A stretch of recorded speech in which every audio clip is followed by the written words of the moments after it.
Amen. Lisons ce soir la parole de Dieu dans le livre d'Ésaïe chapitre 46, à partir du premier verset. Nous lisons Ésaïe 46. Commençons au verset 1. Il est écrit: Belle s'écroule, Nebo tombe, on met leurs idoles sur des animaux, sur des bêtes. Vous les portiez et les voilà chargés. Devenus un fardeau pour l'animal fatigué. Ils sont tombés, ils se sont écroulés ensemble. Ils ne peuvent sauver le fardeau et ils s'en vont eux-mêmes en captivité. Écoutez-moi, maison de Jacob, et vous tous, reste de la maison d'Israël, vous que j'ai pris à ma charge dès votre origine, que j'ai porté dès votre naissance. Jusqu'à votre vieillesse, je serai le même. Jusqu'à votre vieillesse, je vous soutiendrai. Je l'ai fait et je veux encore vous porter, vous soutenir et vous sauver. Amen.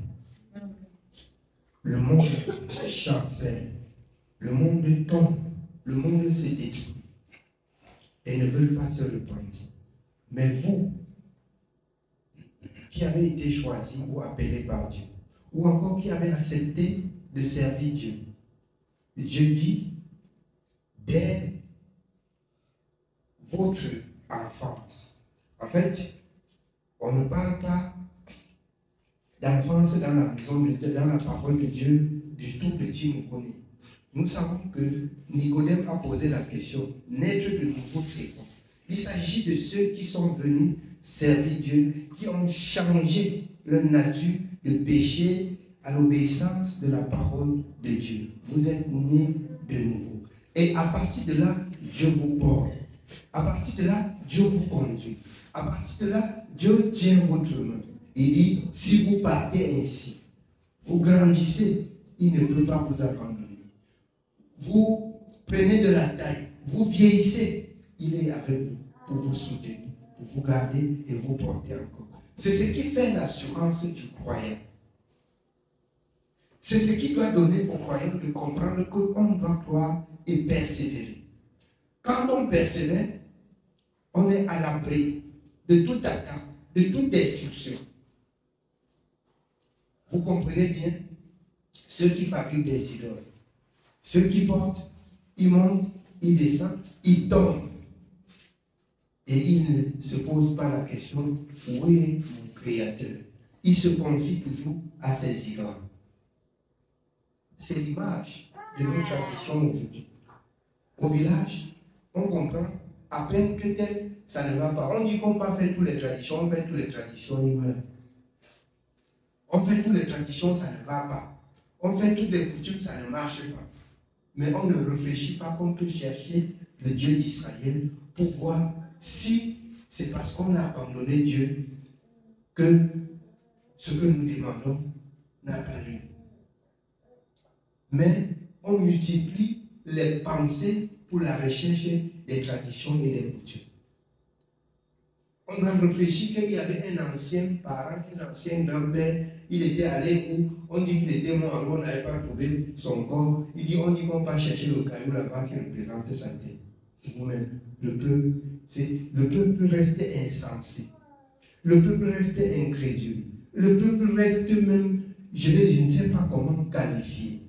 Donc on vous a roulé jusqu'à ce qu'on a mis la boue dans votre cerveau. On marche, on ramasse même les cailloux que ça nous présente quelqu'un. Voilà pourquoi le Seigneur a parlé dans Deutéronome des représentations. Vous pouvez idolâtriser quelque chose. C'est une idole. Et l'esprit de mort vient s'attacher au caillou. Et chaque jour, il vous réclame les chèvres et les moutons. Il te casse le pied avant de te demander ça. Il te casse le pied avant de te demander. C'est quelque chose de bon. On comprend que quelqu'un a cassé le pied, on dit que c'est ton grand-père. Ton grand-père t'aime beaucoup avant de casser ton pied pour prendre le mouton, pour prendre la chèvre. Il ne t'a pas aimé. Ce ne sont que des idoles. Le Dieu d'Israël, quand il te reproche, il te fait voir le mal que tu es dedans, il te dit change. Change de conduite. Et il est dit que le Dieu d'Israël, il ne tient point compte du temps d'ignorance. Je dis pourquoi? Parce que, alors, en Égypte, le Seigneur a trouvé, le peuple se souillait. Le peuple était dans le mal et servait même des idoles de l'Égypte. Mais il n'a pas condamné le peuple quand il a envoyé Moïse retirer le peuple en Égypte. Il les a retirés du milieu de l'Égypte.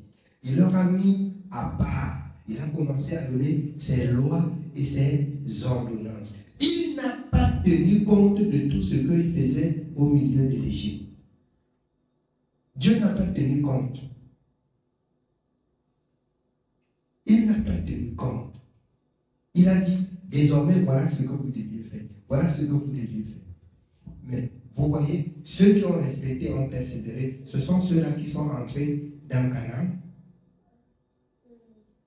Et très peu,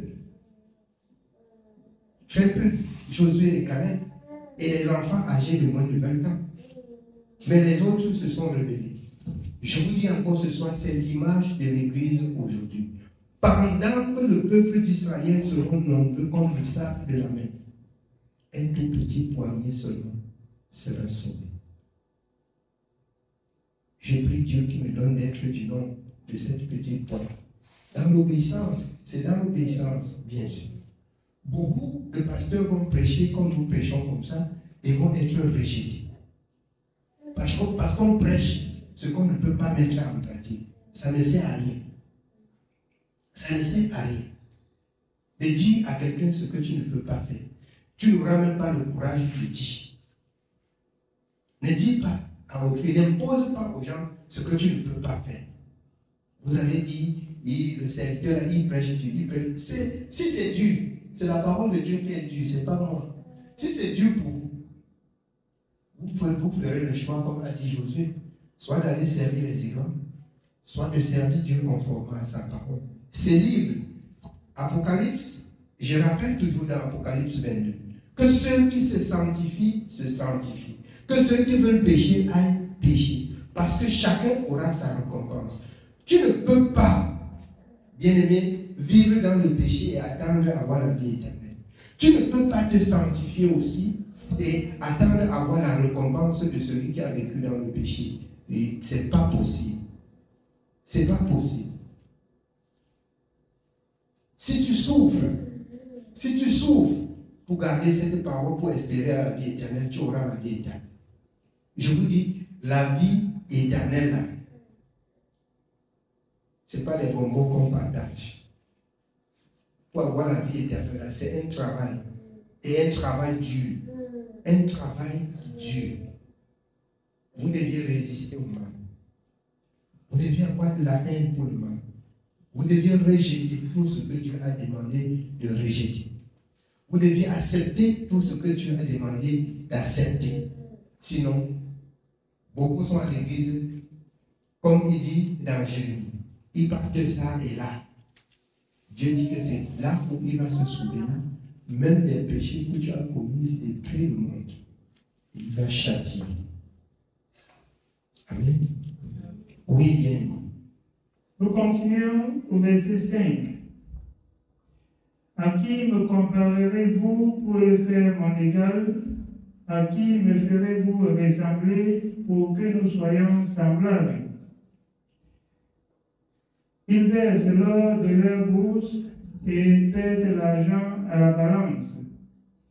Ils payent un orfèvre pour qu'il en fasse un dieu, et ils adorent et se prospèrent. Ils le portent, ils le chargent sur l'épaule, ils le mettent en place et il y reste. Il ne bouge pas de sa place.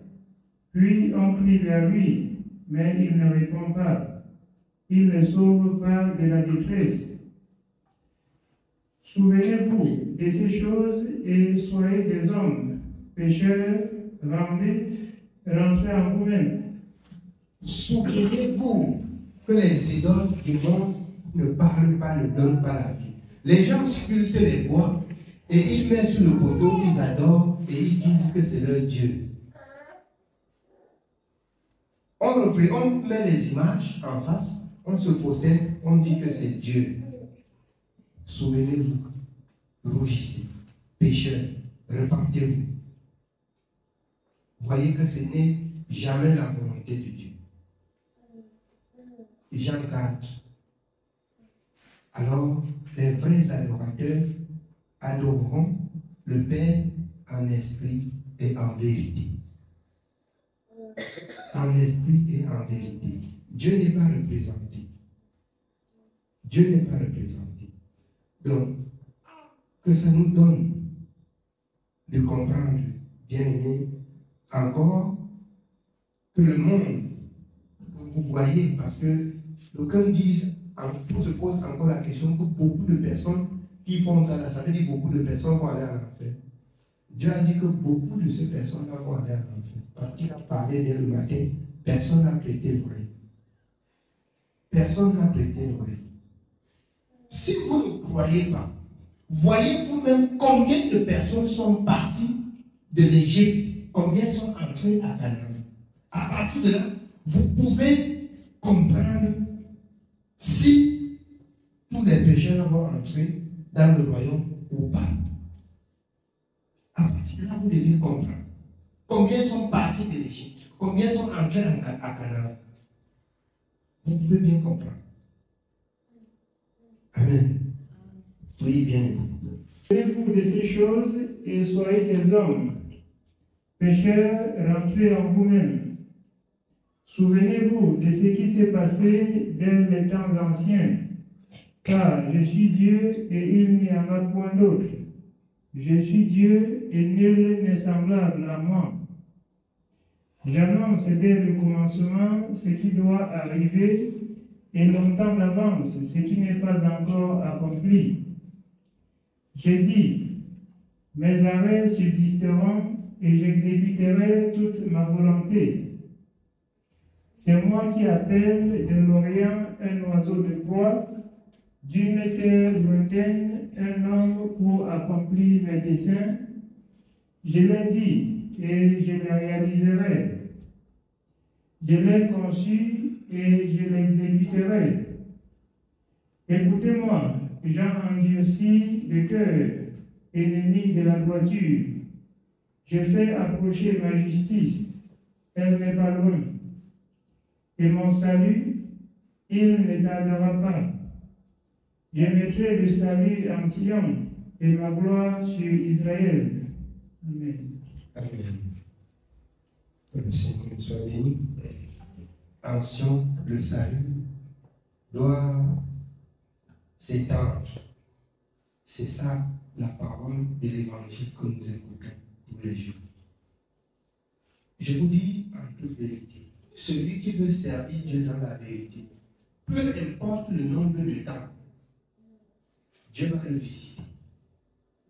Peu importe le nombre de temps, si tu as dans ton cœur la pensée de servir Dieu en vérité,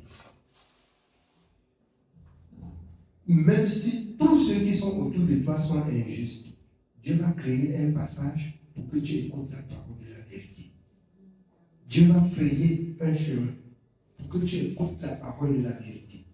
Mais faites aussi attention, le jour où tu vas écouter la parole de la vérité, il faut que tu crois à la parole de la vérité, afin de voir la gloire de l'Éternel. Amen. Que le Seigneur nous bénisse. Amen. C'est tout pour ce soir.